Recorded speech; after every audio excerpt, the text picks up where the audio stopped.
নমস্কার। আজকে শুভ সন্ধ্যাতে আমি অজিত দত্তা দ্বারা লিখিত কবিতা ছন্দে শুধু কান রাখো আপনাদের সামনে আবৃত্তি করে শোনাবো। মন্দ কথায় মন দিও না, ছন্দে শুধু কান রাখো। দ্বন্দ্ব ভুলে মন না দিলে ছন্দ শোনা যায় না গো।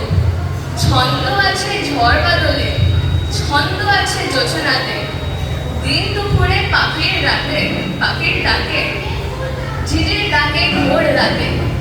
নদীর স্রোতের ছন্দ যদি মনের মাঝে শুনতে পাও, দেখবে তখন তেমন ছড়া কেউ লেখেনি আর কোথাও।